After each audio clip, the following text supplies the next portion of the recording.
All right, guys, I am joined here by a very special guest. He was once Bernie's bitch. He is what I consider the moral compass of snowboarding, the Rally for Rockers stunt ditch digger extraordinaire. He's a man who honors all of his side bets, no matter how bad they are. He's the sales manager for Jones, and yes, Mr. Colin Darcy, guys. Colin, how you doing today? Amazing, man. That was an incredible intro. I'm flattered. Yeah, I mean, you got a lot of accolades, and I'm sure we'll get into some of them today for sure. But let's just start off with how you ended up out west, because you are from the East Coast. You're an avid Rangers, Yankees fan, all of that stuff. What brought you out west, and then eventually even further out west to pretty much as far as you can go? Yeah, I mean, I guess it started back when I was like in my early 20s and I was living in Vermont and that was home for me and I never thought I was going to leave. Vermont was like for me, I feel like it was like the pinnacle. Like, this is the best jumps, the best rails, the best weather, like best food, best beer, like nowhere was better. And then I took a trip out to Steamboat with like some cousins and family and just kind of fell in love with that place. I think it was pretty much the same year that I ended up blowing out my knee. So I ended up doing like ACL and PCL and I tore a ligament in my wrist and kind of just like reshifted my focus with snowboarding. And at the time I was coaching at Sugarbush, working with a freestyle team, kind of found this new avenue with coaching and started throwing the resume out. I got a job interview with Steamboat Springs Winter Sports Club. I think that must have been in like March. Drove out to Steamboat, did a job interview, drove out again about a month later, and then drove out for the third time in a matter of probably 4 months. In like May when I finally made the plunge and moved there. But yeah, I started working for the Steamboat Springs Winter Sports Club. It was super cool because I was crutched up that first summer and was coaching the skateboard team. So it was just kind of like crutching around the concrete skate park there, and ended up being good for dryland by the fall. So that was kind of the first initial move out west, and kind of what got my feet in the water for sure. So I didn't know yeah. that you coached for skateboarding for the Winter Sports Club. I did that too. I didn't know I was taking over your role when that happened. It's a heavy claim for me. I think it was more just like, I hadn't worked after I'd gotten injured, so I needed some cash. And it's actually kind of funny how it all kind of worked out because, Tori Koski, who hired me, kind of got me working with the skateboard team a little bit. And I think at the time, Rob was kind of the head skateboard coach, but she got me doing that just to kind of get a paycheck. And then we started talking about other ways to kind of make some cash. And it was right around the time where Powdertools would do like the big tent sale down in the parking lot.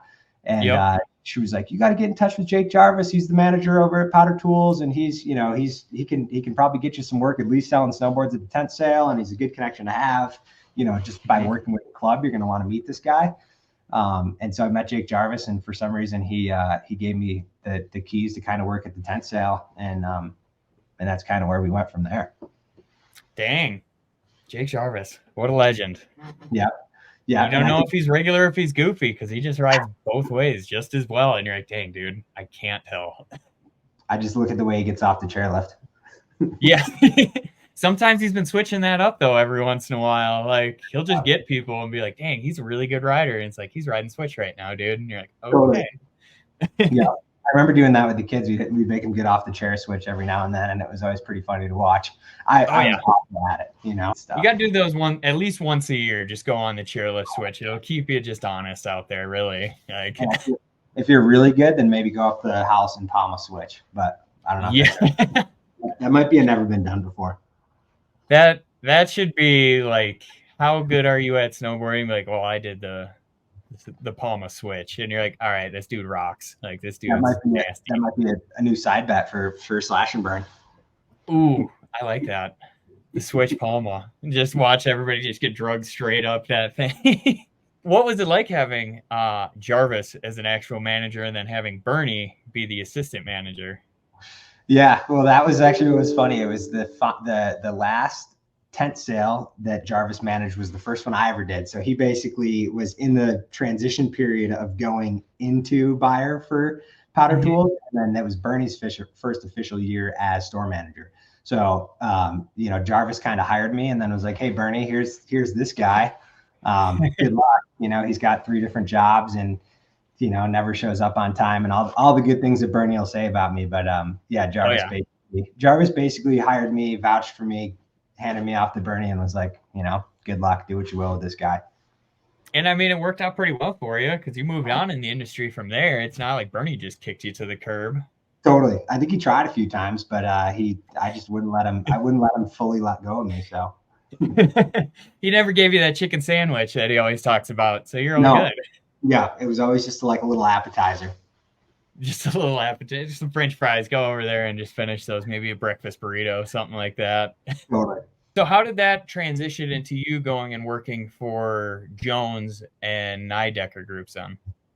Yeah, totally. I mean, that kind of goes even further down the road of, so worked at P-Tools for 3 winters. And obviously, while working there, we just dealt with some of the most, I'm obviously a little bit biased, but some really legendary reps. We had Plow, Peter Lowell was doing Jones, Yes, Now, and Slash at the time. And I think I was kind of getting a couple Slash boards float and riding those. And I was riding Rome boards and kind of all over the place.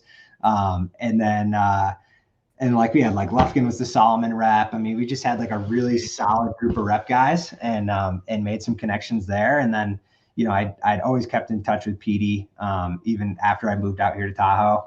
And I remember being on a trip a couple years ago and Petey called me and was like, "Dude, I got you set up with this interview with the Nidecker crew. You got to go, at least entertain it and see what's going on." And interviewed with them and we made some previous connections that were pretty cool. So the interview went really well and I thought it was great. But kind of funny story with all that was, after doing the interview, I was basically on a skateboard trip with a bunch of hooligans. And Petey called me and was like, "You got to come in for this interview. You got to check out what they got going on." Went in for the interview. I was at that point, gelled my hair, nice collared shirt, trying to look as professional as possible. And I hadn't drank any booze and hadn't smoked any weed, but I was on a trip where that was happening. And so Petey calls me 2 weeks later and he's like, "Dude, what the hell? I got you lined up with this job interview and I stuck my neck out for you and I did all these things and I spoke all these high praises, and then you showed up to the job interview and you stunk like booze and you stunk like weed and what's going on?" And in my head, I'm freaking out. I was like, "Dude, I hadn't drank it all for 24 hours, I was on the skateboard trip. I'd gotten beer spilled out. I was all these scenarios running through my head." And meanwhile, Josh Hoyer and Jen McVeigh, who were the 2 that were interviewing me, our VP of sales and our general manager for the office, they're on a 4-way call with me, Petey, and then the 2 of them, and they just burst out laughing. And they were like, "You got the job, you're all good."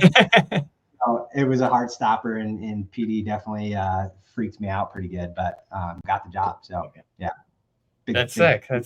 And then you started off in their customer assurance or customer service was what I was originally hired to do. I kind of recoined it as rider services just because I thought that was a cooler title.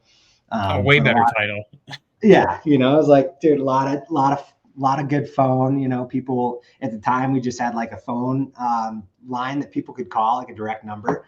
And then we had all these info at emails that were set up for each brand where people could just email, Jones Snow or, info at jonesnowboards.com or info at yessnowboards.com. And they would fire in their questions. And I would sit there and just finger bang the keyboard and answer the phone and just try to stoke people out as much as I can. And I think the big part of customer service and how I was able to kind of make an impact there was just not ever really stopping the progress of when somebody wasn't on the phone or when the inbox was empty, it was trying to clean the office or trying to clean up our demo fleet downstairs and just always trying to show that I'm using my time there in a positive way. And I think that got noticed quite a bit by the powers that be. So because I mean that kind of translated into you were the head of Canada or Canadian sales then. Totally. Yeah. It basically went from, it's so funny because I did a lot of that stuff as far as office organization. And like, I ended up writing down all the tasks I did, and Hmm. printed out all these good reviews I had from customers. And then basically when my customer service or rider services period had ended, it was like a seasonal job. We'll call it like April. I handed Josh and Jen all these like assets that I had and was like, look, I've got all these people stoked on me. Like, is there anything I can do over the summer to keep my job? And so they ended up putting me into warranty at that point to kind of help out on the warranty side, learn that whole process and how that works. And it's obviously super slow in the summertime for warranty, but they set our warranty guide a year up. They kind of kept me in place. And then that following fall, when Jake from our warranty department came back into the fold, they pushed me into dealer services just to deal with Canada. So yeah, Okay. first year dealer services was just 3 Canadian reps and then all the shops in Canada, and it was just like super rad and intimate to get to know all those shops. But yeah, Man, that's a lot of territory for 3 guys. That's totally. a big territory and a Yeah, lot of snow. Like you would imagine, like that would be a lot bigger than what it is. But Jones likes to keep things nice and tight in house. Same with Yes, like keep it core, which I think honestly is what embodies you really, where you guys want to keep it core, keep it tight, make sure that you're staying true to yourselves, which is honestly why I think you're the moral compass of the snowboarding industry at this point. Like, if any of you guys watching this, go follow him on Instagram. Top notch content right there, from stories to everything. He'll point it out if you're being a kook or anything like that, and he'll keep you on the right track. So I would highly recommend following Colin Darcy on Instagram. It's just amazing. He might piss you off, but you're still gonna watch it, like no matter what it is. So I mean, it's great. a little bit of everything: some hockey content, some baseball content, some Yep. calling out the ski brands on making snowboards, and yeah, Oh yeah. it's all Okay. it's all. Speaking of, what do you think of ski brands trying to invade snowboarding when no snowboard companies are trying to invade skiing? Yeah, it's a hot topic right now. Obviously, there's been some new brands in the mix in the last couple weeks that Mm-hmm. we're not super worried about. I think it's kind of more just for me as a snowboarder, it's frustrating. Yep. Because anybody that buys any of those boards is taking away from these companies that are putting blood, sweat, and tears into the process of making product for everybody. So I get pretty defensive over that kind of stuff, and it's so funny because over the years, I've gone from like loving Burton to hating Burton back to like being like, Burton's maybe not that bad because they're at least they're still sticking true to their roots. And, Yep. it's like there's been so many different like roads to just ways that I see different brands. But, I think it's just super important to support the brands that support snowboarding. And, we might not have the budgets that some of these big ski brands have. And as a result, can't give the big discounts that they give. But we're just trying to, keep our space in the industry and fight for some elbow room. And yeah, a lot of times it keeps me up at night, but it's like I said, it's all out of love and mostly joking. I go back and forth Yeah. with some of the shred reps that work for the ski companies, and I'm like, Mm-hmm. it's just good banter. Oh, it really is. I mean, yeah, like, a lot of people hate on like K2, Solomon, Ride, because Ride's owned by K2, all that stuff. But I mean, when you look at it, like, they've been around for 25 years, 30 years, something like that. Like, they've Totally. been around longer than I have in snowboarding. Like, Totally. I think they started in 87. They were like one of the first adopters to it. And in that case, do you think that it's warranted, like where they're like, we've been here for so long and we see ourselves as like snowboard companies, as opposed to say Liner Armada, that are like, hey, we can just kind of come in here and take over and we'll just pump out some generic ass shitty board that it's user friendly, but you're not getting anything extra out of it. You're spending over $100 more for the same board that's already been made by 5 other companies. Totally. Yeah. And I mean, I have a ton of respect for K2 and Ride, and I Mm-hmm. think they have a place in the industry. And obviously, like, the product that they put out has helped a lot of people that maybe don't have access to that the Jones snowboards are pretty expensive for the most part. And I think that, like, Yep. that will likely limit some snowboarders from getting on snow because they don't have $650 to buy a Flagship, and they don't have, the means to spend a couple $1,000s on board, boot, and binding setup. So you know, I think these brands have a good place in the industry to get people on snow. And then, you know, these Line and Armada guys, I'll probably knock their boards off the rack when I see them at the hill. So, you know, that's neither here nor there. I think that the pieces that we have in the snowboard industry right now cover the bases for what the average snowboarder needs. And, you know, not to say that we don't need anything new and exciting, but I think people should stay in their lane for sure. Oh, 100%. But I mean, even to speak to like what you just said, where, you know, Jones is that more of like upper echelon, higher price point, you guys just cut down your prices by like, I mean, just for example, on the Flagship Pro, that went down by like $400 this year. It's below $1,000 now, when it used to be like 1,500, something like that, or like 1,200. So like, you guys, I know, are trying to keep everything sustainable, buying all your materials like reasonably sourced from the same area where it can be made and everything.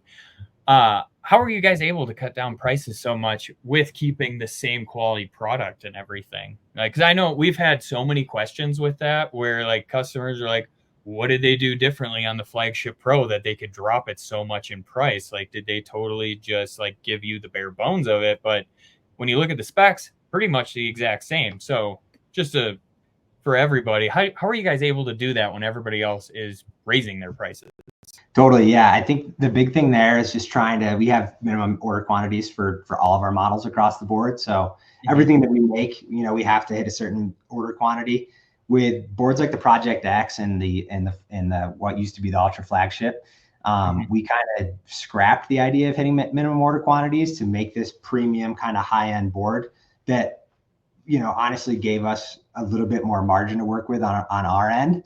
But now looking at, you know, the different boards that are out there, that the LibTech, I want to say Apex Orca, I'm not totally sure, but just like some of the other boards that are kind of in that price range, we just wanted to be a little bit more competitive with them there. And honestly, it's helped us meet minimum order quantities with the factories, which has been really cool. And then also, you know, making that board 2-year carryover. So that's going to be the same board for 26, 20 or 25, 26 as it is for 25 or 24, 25. So having the 2-year life cycle on that board, we can kind of up our quantities for this first year and then carry those over into the next year. So that kind of helps us with, you know, just giving the factory what they want, ordering enough snowboards to kind of keep the cost down, and then passing that kind of price difference on to our retailers. That's awesome. Yeah. And do you see doing the same thing possibly in the future with 2-year graphics and then kind of going that way? I think yes is a little bit more of an anomaly, just because there seems to be a demand for fresher graphics within that freestyle realm. You know, like I think a lot of the customer that's buying that Flagship Pro or the Project X isn't necessarily somebody who's like super graphically inclined. You know, they're buying that board more for what it actually does and what you know, which terrain you can ride, or they're that doctor or drug dealer or whatever that's got the cash for it. But ultimately, it's like the person that's buying that Flagship Pro is doing it because they're going on a heli trip to Alaska, or they're riding like the gnarly shit at Snowbird. Whereas like the S customer, we kind of see as more of like a freestyle, someone who wants something a little bit newer every year. And I think we've done it in the past with like the optimistic split and in certain boards we've done carry forwards in, and it hasn't really moved the needle for us. So I think ultimately we'll keep switching it up. And then, is there anything you can tell us about what's happening with the S now, since they did merge and everything? Is there anything you can talk about that's possibly coming in the future down the pipeline? Or is it all going to try to be just kept under wraps and you guys got to wait until next year to show it? I could get some heat for it, but you know, I think that my superiors have always been supportive of me, you know, not keeping my mouth shut. But yeah, we have our sales meeting next week in Denver, actually. So we actually haven't seen the Yes line like from the horse's mouth, but we've done a couple of pre-lines. And you know, there's a new kind of stiffer park board that's going to come out that was developed with Liam Bridley, who's like the contest kid that's kind of been sweeping everything the last couple of years. He won Lax Open, he won the Knuckle Huck. I think he won Due to a Rail Jam last year. So he was looking for a stiffer true twin park board, and kind of helped develop this new board called the Sender that we're working on. I think that'll be really cool. Obviously got Pat Fava in the fold for this current season. So he was a new addition that was huge to the pro team. Yeah, we're super psyched on that, and we'll have him in the fold next week. And then just working on adding some more team riders to the mix and kind of just building this community with Yes. I think over the last couple of years, the brand has been so focused on, pro riders in Canada, and obviously with the merger, we bring in a lot of guys from Scandinavia and Europe. So focusing on that U.S. market, trying to kind of let people know that we're loud and proud, and Yes 2.0 is here for good. So that's kind of the mix. Yeah. Yeah, I mean, you guys are building a hell of a team. Like, it's a lot of big swinging dicks, I would say. Like, those guys go hard in it, and it's really interesting to me seeing you guys just collecting riders like that and just trying to build something to really get that U.S. presence going. Because, yeah, like you said, Canada, you have a big presence. In Europe, I could see you having a big presence as well. And it's like, this is kind of the last frontier where you tell people about Yes, you tell them the story, they get excited, and they're like, oh, that's super cool. Like, those guys stuck it to the man and started their own thing. And you're like, yeah. And then it's just kind of evolving into its own thing where, is it weird working for like Jones and Yes, where Jones seems very, like you said before, very like rich dentist oriented type of thing. And then almost Yes is kind of like that younger brother that's still got a chip on his shoulder and still wants to prove himself to the world. Like, how is that working for two very different companies?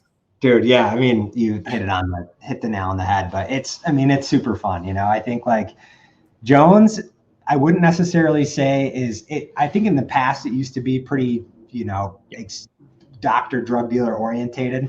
And obviously, like, it appeals to the free rider, and it appeals to the guy that's out in the backcountry and the split boarder, and it's got this kind of different approach to the customer. But adding Rally Cat, adding Tweaker Pro, adding some of the new kind of flavors we got in the pipeline, I think it's trying to appeal to like just relatable snowboarding, and at this point in my life, I'm about to be 35 next month.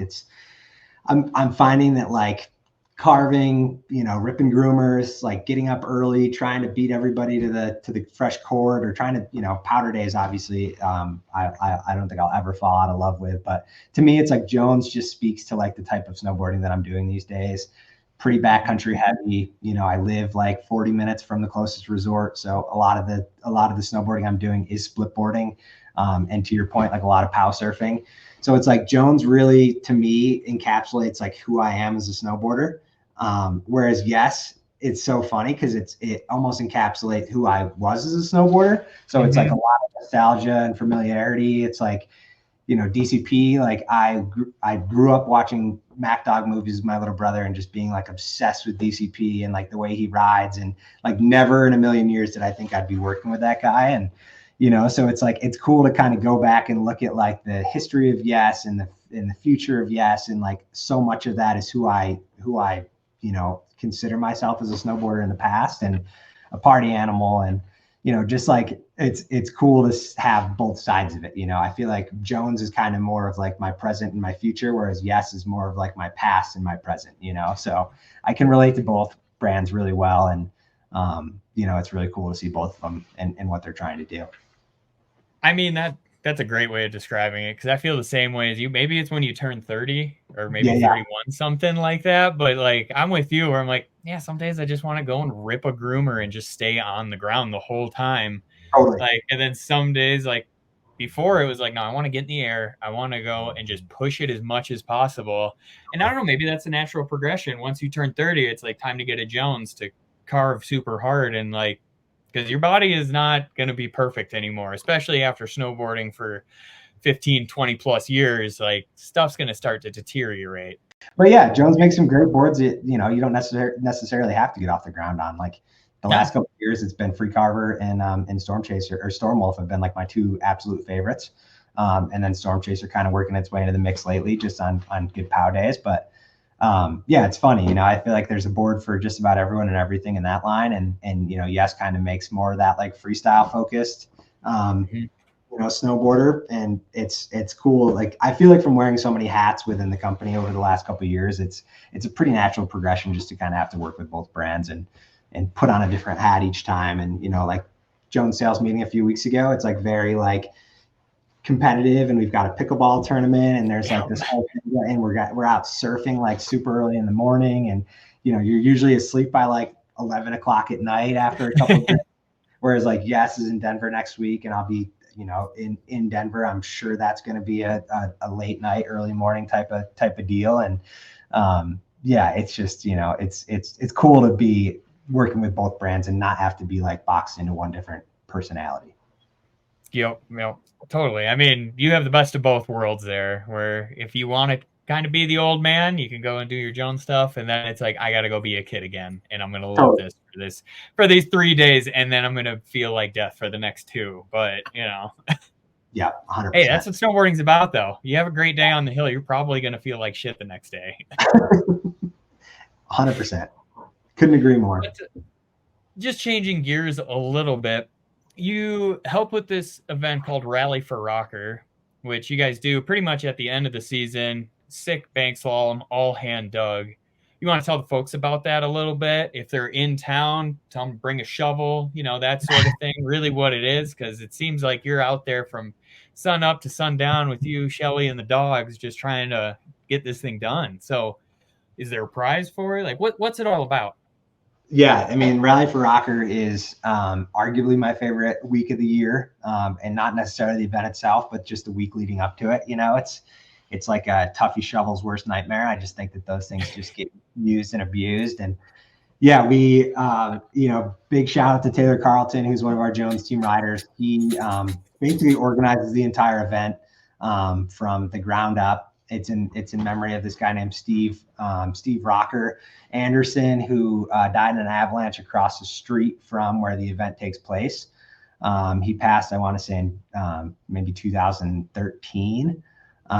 But anyways, we basically will hand dig this entire course on Donner Summit.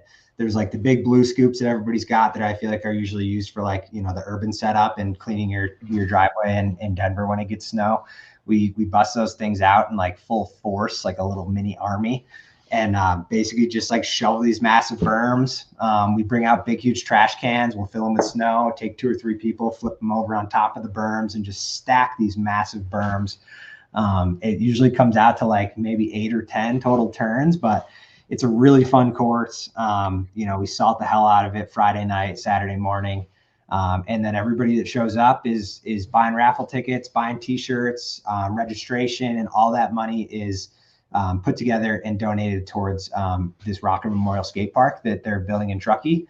It's 25,000 square foot expansion of the current skate park that's here that actually Noah Selaznick helped build a few years ago. So obviously that skate park's starting to get pretty small and outdated, and we're just looking for some new space to work with, and that event goes towards putting that all together. So it's super rad. It's just the rowdiest event, and usually by the time Saturday comes around, you're just so tired from shoveling. And for me, I'm like so tired of like internet bullying and heckling people that I show up and everyone's usually got like something to say, and I can barely support it. So it's a good tradition.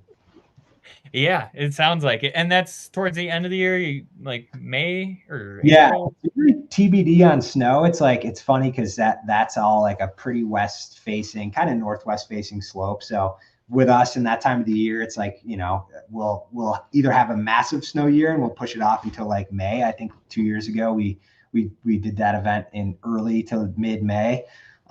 Whereas, last year we didn't have an insane snow year. It was like pretty average, and we did it like end of April. So it all depends on snow and weather. And last year we actually had to bump it back a week because the parking situation is super funny. It's all national forest land, and so you have to get permits for the parking. And the same ski resort that's across the street where Rocker passed, they did this big, huge snowmobile like hill climb race there. And so that whole parking lot was occupied by these like crazy snowmobilers. And like the first day we were up there building it, we're just watching these like sled necks just like ripping this place apart and partying in the parking lot. And that was like pretty funny to watch as well. So, just you never know what you're going to get up there on Donner Summit, where you know, historically they've eaten people. So if you guys are in town, make sure you bring your shovel, go and help out. It sounds like a great time. Me and Awesome. Travis actually, Jones, right? We were talking about heading up this year for it, making a little week-long trip for it. I Bringing would love gallons of sunscreen because yeah, I can't take that sun. lots of sunscreen, and you guys, of course, you guys got a spot to crash. Sick. We appreciate that. We can make that happen this year then. Before we head out, we're gonna do a little segment called Shop Talk. I got a few questions from a few shop employees. The first one is coming from Curtis Jackson, formerly Powdertools employee. But his question is, how much money would it take for you to lick the door handle at Powdertools again? And do you want to tell that story about how that side bet happened? That was probably the hardest side bet I think I've ever been a part of. But yeah, I mean, to go back on that full circle, what was that? That was Slash and Burn 2020, March of 2020. Chuck Hochburn and I, we had been working together for, God, I don't know. We worked together for the entire time I was at Powdertools. And then, he moved on to go work for Luff Corp Worldwide. I went on and am where I am now. And, every year we get together and the side bets got like worse and worse. Like the more time we spent apart, the gnarlier the side bets got. I think that night before the event, we talked about like possibly having like a limb bet, like chopping off like part of your pinky or something like that was like, like kind of the discussion. And we ended up kind of bailing on that and deciding that the loser between Chuck and I would have to lick the doorknob of the snowboard shop, just all knowing that this like COVID virus is going around and like it's this thing in China and it's starting to show up in the US. And like at the time it was funny. It was like a joke. We we're like, COVID, like this, it's ridiculous. It's like, we never thought it would be what it turned out to be. But anyways, I lost to Chuck by a couple seconds. I think I might have fallen that year. That's probably the only way that I would ever lose to Chuck, but ended up taking a digger. And then I remember like where we were staying was kind of like down at the, whatever that kind of hotel is at the bottom of the parking lot, kind of on the mountain. And we're taking the shuttle bus back to awards, and like everyone on the shuttle bus is like, oh my God, Jackson just shut down, and like Aspen just shut down, and like all these resorts are like shutting down because of COVID. And then meanwhile, Beav is like telling me how the people that are above Powdertools are COVID positive and they're being quarantined, and we're just like, what is going on right now? Like, I gotta lick this doorknob.